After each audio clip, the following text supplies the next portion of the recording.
पिछली कड़ी में हमने देखा कि किस तरीके से हम लोग नियति के घेरे में अपने लिए शरीर चूज़ करते हैं, लेकिन सिर्फ शरीर चूज़ करना, अपने जीवन को देखना। अब पहले तो इस बात को हमेशा हमें समझना चाहिए कि स्वतंत्र कर्म जैसे हमारे पास है वैसे सबके पास है। तो ये जो एक खाका खींचा जाता है ज़िंदगी का नियति के घेरे में कि ये आपके जीवन की घटनाएं हैं, ऐसे हैं, उसमें परिवर्तन संभव है। कुछ महत्वपूर्ण घटनाओं को छोड़कर बहुतों में परिवर्तन संभव है, क्योंकि स्वतंत्र कर्म जो ये जो पटकथा कह लीजिए, इसमें चेंजेस करते रहती हैं। ये जो हमारी या किसी अन्य की जीवन की जो रचना है, जो वो नियति के घेरे में देख रहा है, उसके ऊपर स्वतंत्र कर्म असर डालते रहते हैं। लेकिन अब जब नियति के घेरे से आत्मा बाहर आ जाती है, अपने लिए शरीर चूज कर लेती है, अब उससे आगे होती है बस धरती पर उतरने का वक्त है। लेकिन नियति के घेरे से बाहर निकलना और धरती पर जन्म लेना, इसके बीच का भी एक वक्त होता है। वो वक्त होता है जिसमें हमें पहचान चिन्ह दिए जाते हैं। अब ये पहचान चिन्ह क्या है? जैसे कि जीवन में कुछ महत्वपूर्ण घटनाएं होती है, कुछ भी, मान लीजिए आपके जीवन में कोई आपका पार्टनर, लाइफ पार्टनर आने वाला है, तो उसकी भी कुछ पहचान चिन्ह है कि वो किस तरीके से आपकी लाइफ में आएगा और वो ऐसे ट्रिगर करेगा कि आप उसकी तरफ खींचें। मोस्टली तो ये जो पहचान चिन्ह होते हैं, हमारे मार्गदर्शक बहुत केयरफुली इसके ऊपर काम करते हैं कि हमें जो पहचान चिन्ह, मतलब जीवन में जो महत्वपूर्ण घटनाएं घटने वाली हैं, हमने जो निर्धारित करी हैं, जीवन किस्मत कह लीजिए, वो घटनाएं जब घटने वाली होती हैं तो उससे पहले कर्म तो हमने करने हैं ना। मतलब घटना घटेगी, किस्मत में लिखी है घटना घटेगी, लेकिन लगेगा हमें क्या? हमने की, लगेगा हमें ये। तो इस तरीके वो घटना घटने वाली है तो उसके कुछ चिन्ह होते हैं। वो चिन्ह हमें एक नियति के घेरे से बाहर निकलने के बाद, जब अभी हम धरती पे नहीं उतरे, नियति के घेरे से बाहर आ गए, बीच का एक वक्त है, उस वक्त में एक स्थान होता है जहाँ पर हमें वो चिन्ह बताए जाते हैं, वो निशानियां दी जाती हैं, जो जीवन में जब भी कुछ महत्वपूर्ण घटने वाला है, वो जो आपने नियति के घेरे में फाइनली डिसाइड किया हुआ है, वो जब घटेगा तो कुछ चिन्ह होंगे, वो कुछ चीज़ें ट्रिगर होंगी और आप फिर एक ऑटोमेटिकली उसके थ्रू कार्य करेंगे। जैसे मान लीजिए आपके जीवन में कोई लाइफ पार्टनर आने वाला है। यहाँ पर डॉक्टर न्यूटन ने अपना केस भी बताया। उन्होंने बताया कि अब जैसे कि उनकी जिस महिला से उनका विवाह हुआ, कमाल की बात है, वो एक डॉक्टर हैं डॉक्टर न्यूटन, और उनकी जिस महिला से विवाह हुआ वो एक नर्स थी। तो यानी दोनों ही डॉक्टरी की फील्ड से जुड़े हुए थे, लेकिन वो एक मॉडल भी थी। नर्सिंग के साथ साथ वो मॉडलिंग का कैरियर भी उनका था। तो वो बताते हैं कि उनके जब वो 21वें बर्थडे से पहले एक दिन वो एक ऐसे ही मैगजीन के पन्ने पलट रहे थे, तो उसमें एक लड़की, थीम कुछ इस तरीके का था उस एड का कि एक लड़की, एक उसका काल्पनिक पति है जो अभी वजूद में नहीं आया है, उससे उसे गिफ्ट में एक घड़ी मिली है। वो इस तरह एक घड़ी का विज्ञापन था वो, और उसमें एक सफ़ेद कपड़े पहने हुए एक लड़की खड़ी थी। वो विज्ञापन बड़ा अट्रैक्ट किया, छप सा गया डॉक्टर न्यूटन के माइंड में, वो उन्हें बहुत अट्रैक्ट किया। अजीब बात थी, कोई रीज़न नहीं था उसमें, ऐसी कोई विशेषता नहीं थी कि वो उनको याद रहता, लेकिन वो बड़ा उन्हें प्यारा लगा और वो उनके दिमाग में छप गया। ये था एक सिग्नल, मतलब उनके जीवन में वो आने वाली उनकी वाइफ थी, तो उसके करीब जाने का ये था एक सिग्नल। उसके बाद वो बताते हैं कि एक दिन वो अपने सफ़ेद कपड़े धो रहे थे, तो उन्हें उनकी चाची जी आई और उनकी चाची जी ने उन्हें, उनके 21वें बर्थडे था आने वाला था उनका, तो उनको एक गिफ्ट दिया, एक घड़ी गिफ्ट करी।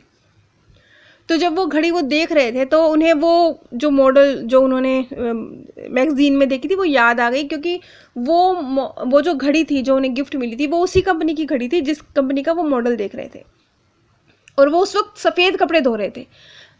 तो वो हैरान थे कि मतलब ये सफ़ेद कपड़े भी एक संकेत सूत्र था और वो घड़ी भी एक संकेत सूत्र थी। वो उस जो वो मॉडल थी उसने भी सफ़ेद कपड़े पहने हुए थे और हाथ में घड़ी पकड़ी हुई थी, और इस वक्त वो भी सफ़ेद कपड़े धो रहे थे और उनके हाथ में घड़ी थी। वो कहते हैं कि मुझे समझ ही नहीं आया कैसे, मतलब वो जिस बाद में जब उन्होंने पता किया तो उन्हें पता चला कि जैसे कि वो नर्स हैं, तो जिस हॉस्पिटल में वो काम करती थी एज ए मेन नर्स, वो उस हॉस्पिटल में जाकर उनके विषय में, जो बाद में आगे चल के उनकी वाइफ बनी, पता करने लगे। और बाई चांस उनकी मुलाकात भी हो गई, क्योंकि उसी वक्त वो अपनी शिफ्ट ख़त्म करके जा रही थी। तो वो कहते हैं कि जब मेरी अपनी होने वाली वाइफ से पहली मुलाकात हुई तो हमारी बातचीत अजीब थी। मतलब ऐसे लग नहीं रहा था कि हम पहली बार मिले हैं। हम बड़ी बातें कर रहे थे, जो कि मेरे स्वभाव के विपरीत है। एक अनजान व्यक्ति जिससे मेरी पहली मुलाकात हुई है, लेकिन मैं उसके प्रति अट्रैक्ट हूँ और मैं उससे खूब बातें कर रहा हूँ, और वो उसकी जो नेचर था उसके भी विपरीत था। वो भी बहुत बातें कर रही थी। बाद में आगे चलकर उनकी वाइफ ने उन्हें बताया कि पहली ही मुलाकात में, जब उनकी पहली ही मुलाकात हुई थी अपने डॉक्टर न्यूटन से, तो उनकी रिएक्शन कुछ ऐसा था कि जैसे उनके मन की आवाज़ थी कि जैसे बस मैं तो अपने होने वाले पति से बात कर रही हूँ। उतना उनको अट्रैक्शन हुआ था डॉक्टर न्यूटन के प्रति। तो ये तो उन्होंने अपना एक्सपीरियंस बताया कि यहाँ पर क्या थे संपर्क सूत्र, पहचान चिन्ह। अब एक लाइफ पार्टनर जो उनकी लाइफ में आने वाला है, उसके साथ जो उनके पहचान चिन्ह थे, जो इस तरीके से ट्रिगर हुए, वो सफ़ेद कपड़े, वो घड़ी, बस ये थे पहचान चिन्ह जो उन्हें ट्रिगर कर रहे थे कि उनकी तरफ वो मुड़े।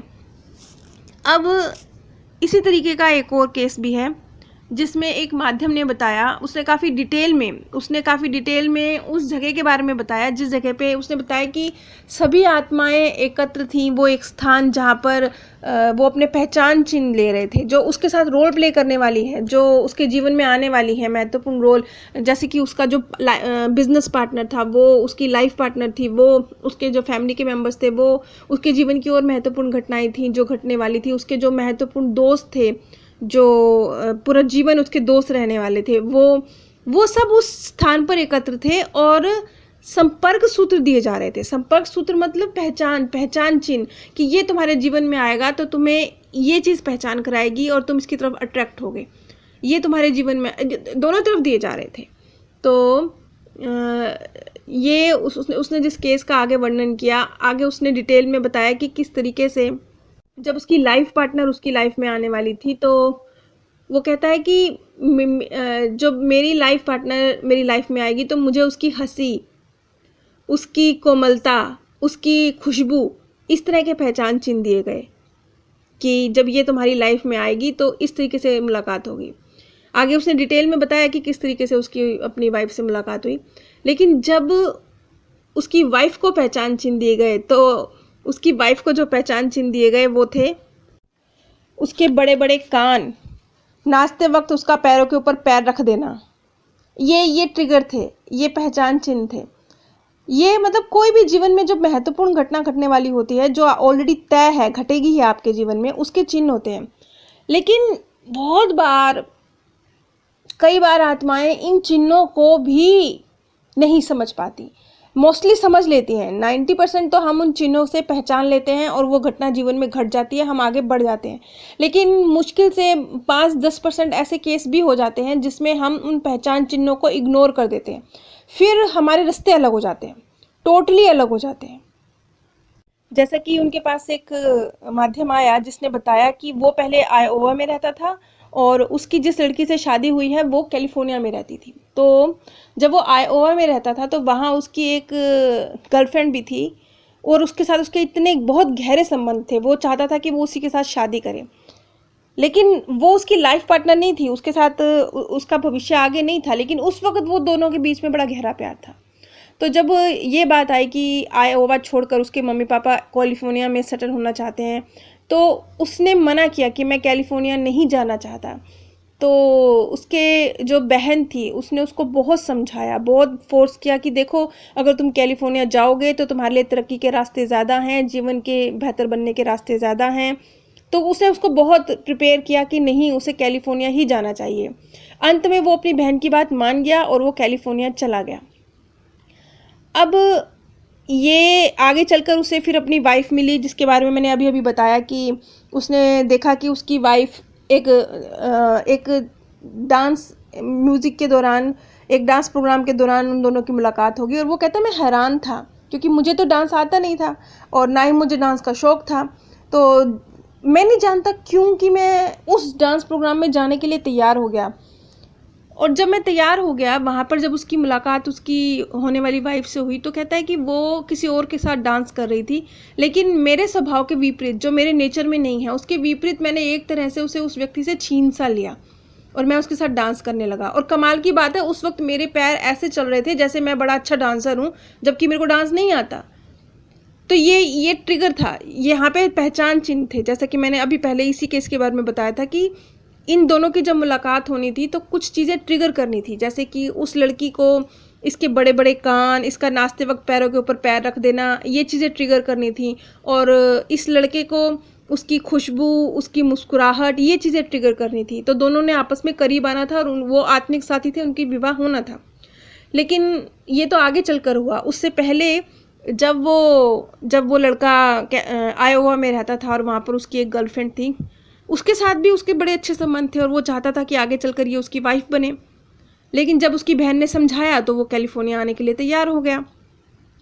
अब वो बताता है कि अब जब उसने हिप्नोसिस के दौरान जब उसने अपने आप को देखा, तो उसने बताया कि अगर मैं उसी लड़की के साथ जिसके साथ मैं आयोवा में था, मैं उसी लड़की के साथ अपने जीवन में आगे बढ़ जाता और ये जो सारे पहचान चिन्ह मुझे मिले थे, जो मुझे मेरी होने वाली वाइफ के करीब लेके जा रहे थे, उस पर मैं गौर नहीं करता, तो मेरी लाइफ का बिल्कुल ही दूसरा हाल होता। हम लोग अलग हो चुके होते, मैं और जो उसकी आयोवा की गर्लफ्रेंड थी, अगर उनकी शादी होती आपस में तो वो दोनों अलग हो चुके होते, क्योंकि वो दोनों आत्मिक मित्र नहीं थे। ये जो पहचान चिन्ह नहीं दिए गए थे, वो एक मित्रों की तरह ही थे। आगे चलकर फिर उसने उस लड़की को छोड़ दिया और उस लड़की को भी एक बहुत अच्छा लाइफ पार्टनर मिल गया, जिसके साथ उसकी गृहस्थी बहुत अच्छी चली। लेकिन यहाँ कुल मिला के जीवन में जो बड़ी बड़ी घटनाएं होती हैं, उसके लिए पहले से ही कुछ सिग्नल्स होते हैं। वो सिग्नल ऐसे ट्रिगर करते हैं कि हम उसकी तरफ खींचे चले जाते हैं। जैसा कि यहाँ पर डॉक्टर न्यूटन ने भी बताया कि मुझे तो समझ ही नहीं आ रहा था कि मैं किस तरीके से एक अनजान लड़की जिसकी फ़ोटो मैंने देखी है बस न्यूज़पेपर में, मैं एक मैगज़ीन में, उसकी तरफ आकर्षित होकर उसे ढूंढता हुआ हॉस्पिटल में चला गया और आगे चल के वो डॉक्टर न्यूटन की वाइफ बनी। और इस केस में भी वो व्यक्ति कहता है कि मैं कैसे, मुझे तो डांस का शौक ही नहीं था, लेकिन मैं एक डांस प्रोग्राम में पार्टिसिपेट कर रहा था और एक लड़की के साथ डांस कर रहा था, वो आगे चलकर उसकी वाइफ बनी। तो ये जो संपर्क सूत्र होते हैं, जब ये ट्रिगर करते हैं तो हम खींचे चले जाते हैं उस इवेंट के प्रति और वो घटित हो जाता है। 90% मामलों में तो ये होता है, लेकिन 10% मामले में ऐसा भी होता है कि हम उन संपर्क सूत्रों को, पहचान चिन्हों को इग्नोर कर देते हैं, वो फिर रास्ता ही अलग हो जाता है, वो फिर हमारी ज़िंदगी ही अलग दिशा में मुड़ जाती है। यहाँ पर दो लोगों के स्वतंत्र कर्म हैं अलग अलग, वो भी वर्क कर रहे हैं। इसीलिए ये जो खाका खींचा हुआ है ना नियति के घेरे में, जो एक आपने अपना पूरा जीवन देखा है, उसमें कुछ घटनाएं छोड़कर जो निश्चित हैं, बाकी की जो घटनाएं हैं वो परिवर्तित भी हो सकती हैं, क्योंकि आपके स्वतंत्र कर्म भी तो साथ साथ चल रहे हैं। आगे उसने माध्यम ने डिटेल में उस जगह का वर्णन किया जब नियति के घेरे से वो निकला और जब वो पृथ्वी पर नहीं आया था, उससे बीच का जो वक्त था जब पहचान चिन्ह दिए जा रहे थे। तो उसने कहा कि वहाँ पर बहुत सी आत्माएं थी, कुछ 10-15 आत्माएं ऐसी थी जो मेरे करीब थी, वो थी जैसे बिल्कुल ही जो प्रियजन, उसके बिल्कुल करीबी आत्माएं हैं जो उसके जीवन में आने वाली, रोल प्ले करने वाली वो थी।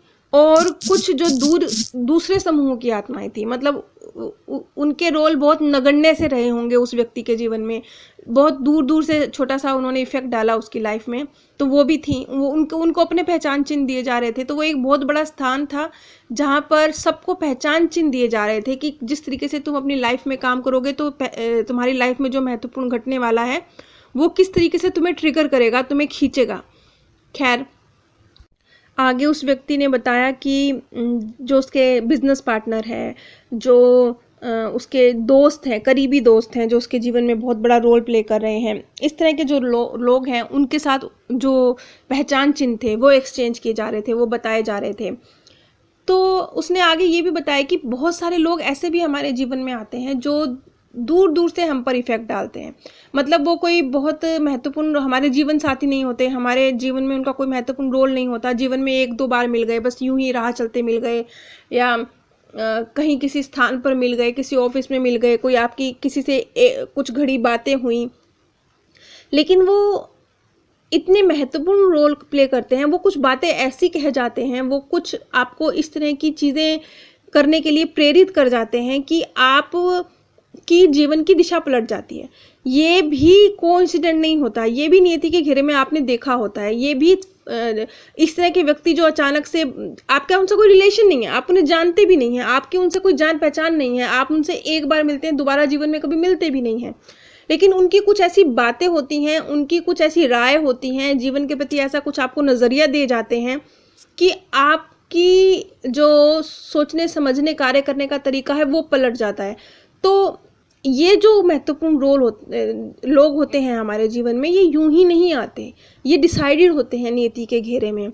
इनके साथ भी आपके इतने ही रोल थे, बस वो इतने ही थे, वो इतना ही था कि एक बार आपके जीवन में आएंगे, आपको कुछ गाइड करके चले जाएंगे, उसके बाद वो आपके जीवन में नहीं आएंगे, उसके बाद तो आपका अपना रोल है वो चलता है।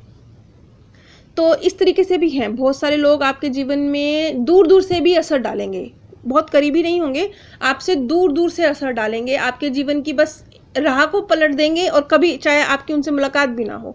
आजकल तो ये चीज़ और भी बहुत ज़्यादा बढ़ गई है। आजकल तो आप देखेंगे कि लाइफ में परिवर्तित, क्योंकि हम इस तरह के युग में रहते हैं जहाँ पे लोग बहुत बहुत दूर रहकर भी एक दूसरे के बारे में जान समझ लेते हैं। तो ये आप देखेंगे कि किस तरीके से लोग आपकी लाइफ के ऊपर असर डाल रहे हैं, आपकी लाइफ की दिशा को ही चेंज कर रहे हैं, आपके सोचने समझने कार्य करने के तरीके में परिवर्तित कर रहे हैं, लेकिन आप उनसे कभी मिलते ही नहीं हैं, आपकी उनसे कभी मुलाकात ही नहीं होती। तो आपको लगता है कि ये बस यूं ही है, यूं ही नहीं है। ये जो आपके जीवन में हो रहा है ना, इसे भी आपने नियति के घेरे में चूज किया था कि कुछ लोगों की कही बातें, कुछ लोगों की जीवन का जो नज़रिया परिवर्तित हो गया, ये भी डिसाइडेड था नियति के घेरे में कि आपके जीवन में इस तरीके से वो छोटा सा एकदम नगण्य सा रोल प्ले करेंगे, सिर्फ एक ही बार आपके जीवन में आएंगे या बस दूर दूर से असर डालकर चले जाएंगे। ये भी पहचान, इन्हें भी पहचान चिन्ह दिए गए थे, ये भी ट्रिगर होते हैं। और जब इस तरीके के पहचान चिन्हों के ट्रिगर होने का वक्त आता है, तब हमारे मार्गदर्शक भी बहुत सक्रिय भूमिका निभाते हैं और पूरी कोशिश करते हैं कि अब इस व्यक्ति के जीवन में जो घटना घटनी है, जो उसने नियति के घेरे में चूज की है, वो घट जाए और वो अपने पहचान चिन्हों को पहचान जाए। बहुत स्ट्रिक्टली हमारे मार्गदर्शक भी ये चाहते हैं कि वो जो डिसाइड करके आया है उसी के मुताबिक आगे बढ़े।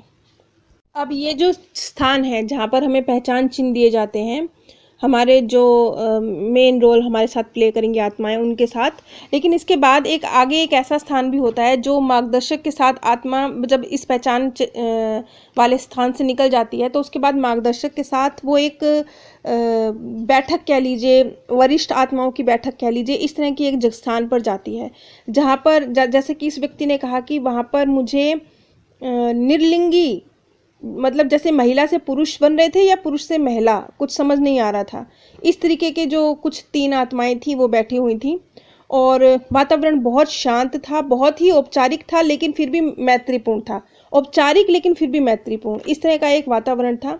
और बहुत शालीन तरीके से उन्होंने मुझसे कुछ प्रश्न किए मेरे जीवन को लेके कि क्या तुम जो कुछ अपने जीवन के लिए चूज़ कर रहे हो, तुम पूरी तरह से निश्चिंत हो कि ये तुम्हारा अंतिम फैसला है।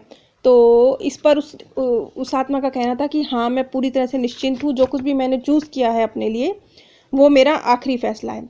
यहाँ पर ये बात बहुत महत्वपूर्ण है, कदम कदम पर, यहाँ तक कि बिल्कुल अंतिम अवस्था जब आ जाती है ना, आप माता के गर्भ में प्रवेश कर जाते हैं, बिल्कुल आत्मा की एक अंतिम अवस्था, वहां तक भी आत्मा के हाथ में पावर होती है कि वो माता के गर्भ में जाने के बावजूद भी अगर वो ये समझ रही है कि नहीं, उससे तो कहीं चूज करने में गलती हो गई, नहीं उसने तो अपने लिए कुछ गलत जीवन चूज कर लिया, या उसने कोई मुश्किल जीवन चूज कर लिया, या उसने सही माता पिता का चुनाव नहीं किया, कुछ उसे गड़बड़ लगती है, अंत तक उसके हाथ में पावर है। माता के गर्भ में आने के बाद भी वो वापस लौट सकती है आत्मा, लोग कदम कदम पे उसके हाथ, उसको मतलब टोटली जगह जगह पे हमें ये मौके दिए जाते हैं कि अब भी आप पूरी तरह से सेटिस्फाई हैं ना, जो चूज कर रहे हैं पूरी तरह से सेटिस्फाई है ना।